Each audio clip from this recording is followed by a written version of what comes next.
दोस्तों, जब भी हम इंटरनेट पे दुनिया के सबसे अमीर लोगों के लिस्ट को देखते हैं तो हमें बर्नार्ड अर्नोल्ट, जेफ बेजोस और एलन मस्क के नाम सबसे पहले दिखाई देते हैं।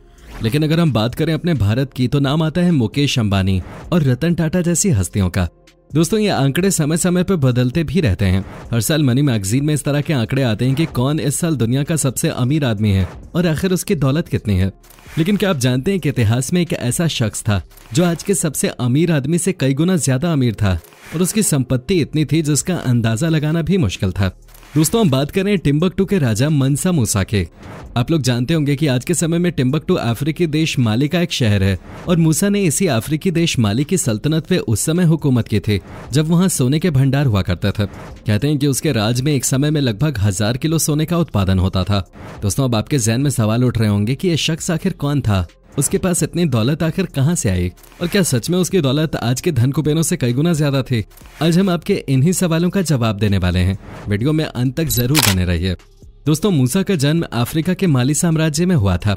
माली मुगलों के राज्य से 2 गुना बड़ा था। माली साम्राज्य अफ्रीका में सन 1235 से 1670 तक रहा।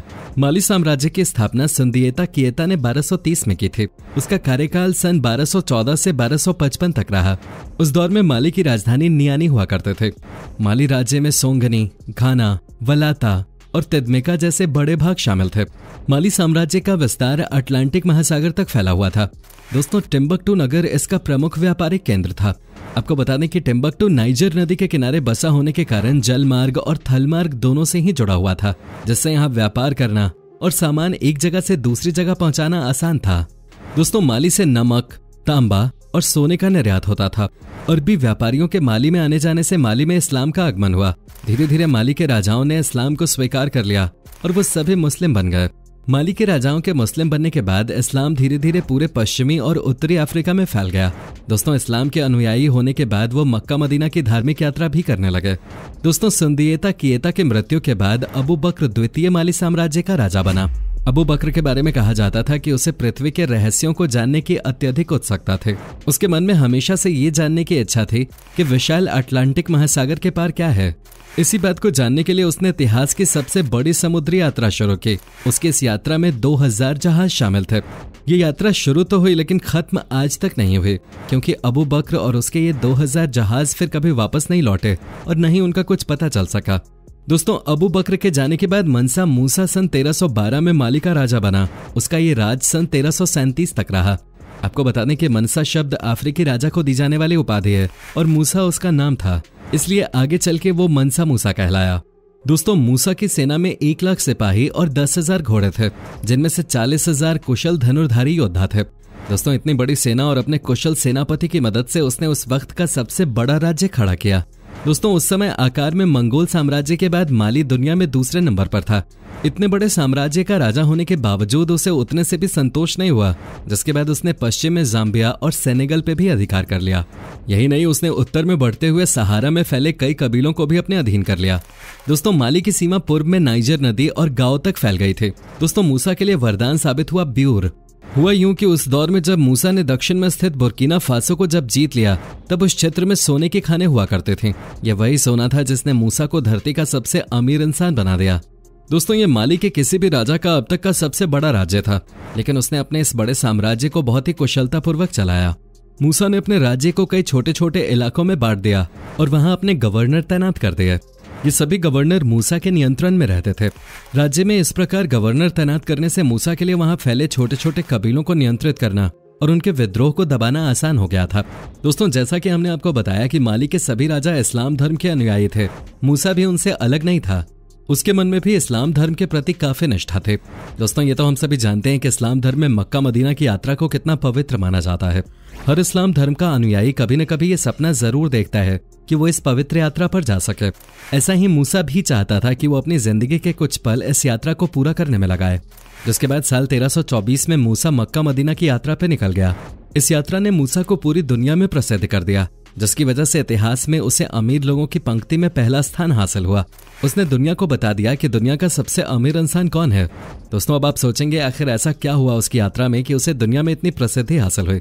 तो आपको बता दें कि दरअसल हुआ यूं कि जब मनसा मूसा घोड़े पर सवार होकर चल रहा था तो उसके चारों तरफ 500 नौकर चल रहे थे। मक्का मदीना की इस यात्रा में मूसा के साथ 60,000 कर्मचारी और 12,000 गुलाम चल रहे थे। सभी ने पर्शियन सिल्क के कपड़े पहने थे जिन पर सोने की कारीगरी की गई थी। सैकड़ों घुड़सवार लाल सिल्क पर सोने की कारीगरी से बने झंडे लेकर चल रहे थे। इस काफिले में सोने से लदे 100 ऊंट भी थे जिनमें हर एक पर 135 किलो सोना लदा हुआ था। वहीं सैकड़ों खच्चरों पर खाने का सामान लदा था। हजारों की संख्या में भेड़ बकरियां भी थी। ये काफिला कई किलोमीटर लंबा था। जो भी इस काफिले को देखता वो देखता ही रह जाता। दोस्तों इतिहासकार बताते हैं कि मनसा मूसा मक्का मदीना जाते हुए मिस्र की राजधानी कायरो से होकर भी गुजरा था। उस वक्त मिस्र पर अल नासिर मोहम्मद का शासन था। कहते हैं कि मनसा मूसा का काफिला कायरो में 3 महीने तक रुका। वहीं पर मूसा ने सुल्तान अल नासिर मोहम्मद से एक औपचारिक मुलाकात की। इस मुलाकात में मूसा ने सुल्तान को 50,000 सोने की अशर्फियां भेंट की थीं। जब तक मूसा कायरो में रहा वो सुल्तान के महल में शाही मेहमान बनकर रहा। कायरो में रुकने के दौरान मूसा के लोगों ने कायरो में इतना सोना खर्च किया कि कायरो में सोने की कीमत 30% तक गिर गई थी। हालत ऐसी थी कि कायरो में महंगाई आसमान छूने लगी थी, जिसके बाद कायरो की अर्थव्यवस्था खराब हो गई। दोस्तों इसके बावजूद भी कायरो के लोग मूसा के धन वैभव का गुणगान करते नहीं थक रहे थे। मूसा और उसके लोगों ने कायरो में जो सोने की बारिश की थी उससे यहाँ सोने की कीमतों में भारी गिरावट आ गई थी। कहते हैं कि वहाँ 12 वर्ष गुजरने के बाद भी सोने की कीमत सुधर नहीं पाई थी। दोस्तों मनसा मूसा मक्का मदीने से वापसी में अपने साथ कई मुस्लिम धर्मगुरुओं और शिल्पकारों को साथ लेकर गया था, जिन्होंने अफ्रीका में मुस्लिम धर्म का प्रचार प्रसार और तेज कर दिया। अपनी यात्रा से आने के बाद मूसा ने माली के शहरों में कई मस्जिदों का निर्माण करवाया। यही नहीं दोस्तों, मनसा मूसा ने तिम्बकतू शहर को एक मर्तबा फिर से बसाया, जहां उसने निर्माण कला विशेषज्ञों द्वारा प्रसिद्ध ज़िंजिबर मस्जिद का निर्माण करवाया। इसके बदले में उसने निर्माण कला विशेषज्ञों को 200 किलो सोना, नाइजर नदी के किनारे बहुत सी जमीन और कई गुलाम उपहार स्वरूप दिए थे। मूसा से पहले भी अफ्रीका से कई लोग और कई राजाओं ने मक्का मदीना की धार्मिक यात्रा की, लेकिन मनसा मूसा की इस यात्रा ने अफ्रीका और अरब को जोड़ दिया था। दोस्तों इस यात्रा के बाद माली और मनसा मूसा पूरे अफ्रीका और अरब में प्रसिद्ध हो गए थे। यही नहीं, मूसा के अपार धन और रईसी के चर्चे यूरोप तक भी पहुंच गए थे, जिसके बाद यूरोप के कई बड़े दिग्गज मूसा के इस खजाने को देखने को बेचैन हो रहे थे। आलम यह हुआ कि मूसा के इस यात्रा के बाद पहली बार स्पेन ने अफ्रीका का नक्शा बनाया ताकि दुनिया अफ्रीका को जान सके। इसी नक्शे के आधार पर बाद में यूरोप के कई लोगों ने सोने के शहर तिम्बकतू की यात्रा की ताकि वो मूसा और उसके खजाने के बारे में और भी ज्यादा जान सकें। और जब यूरोपियंस माली पहुंचे तो मूसा की बेशुमार दौलत को देखकर अचंभित रह गए। दोस्तों मूसा ने मक्का मदीना की यात्रा पे जाने से पहले अपने बेटे मगन मूसा को अपना उत्तराधिकारी बनाया था ताकि वो उसकी अनुपस्थिति में राज्य को चला सके। दोस्तों मक्का मदीना से लौटने के कुछ सालों बाद यानी कि 1337 में उसकी मौत हो गई। मनसा मूसा के मृत्यु के बाद उसके छोटे भाई सुलेमान केता ने धोखे से मूसा के बेटे मगन को गद्दी से उतार दिया और खुद राजा बन गया, जिसके बाद सुलेमान ने पुर्तगालियों के लिए अफ्रीका के दरवाजे खोल दिए और उनके साथ व्यापार शुरू कर दिया। हालांकि सुलेमान के राजा बनने के बाद माली कई राज्यों में बंट गया, जिसके बाद उनमें आपस में ही युद्ध होने लगे थे, जिसका फायदा उठाकर सोंघाई एम्पायर के राजा सोनी अली ने माली के बड़े हिस्से पर कब्जा कर लिया, जिसके बाद 15वीं शताब्दी आते आते माली साम्राज्य का अंत हो गया। हालांकि दोस्तों माली साम्राज्य का तो अंत हो गया, लेकिन आज भी लोग माली के राजा मनसा मूसा को दुनिया का सबसे अमीर आदमी मानते हैं। एक रिपोर्ट में उसकी बेशुमार दौलत 400 बिलियन US डॉलर तक आंकी गई। आज के समय में देखें तो दुनिया के सबसे अमीर आदमी बर्नार्ड अर्नोल्ट की कुल संपत्ति 198.9 बिलियन US डॉलर से है। दोस्तों अब तो आपको अंदाजा लग गया होगा कि आखिर इस दौर में भी मनसा मूसा के पास कितनी बेशुमार दौलत थी। तो दोस्तों इतिहास के सबसे अमीर इंसान मनसा मूसा के बारे में जानकर आपको कैसा लगा, अपनी राय कमेंट सेक्शन में जरूर दें। वीडियो पसंद आई हो तो वीडियो को लाइक करके अपने दोस्तों के साथ शेयर करना न भूलें। धन्यवाद।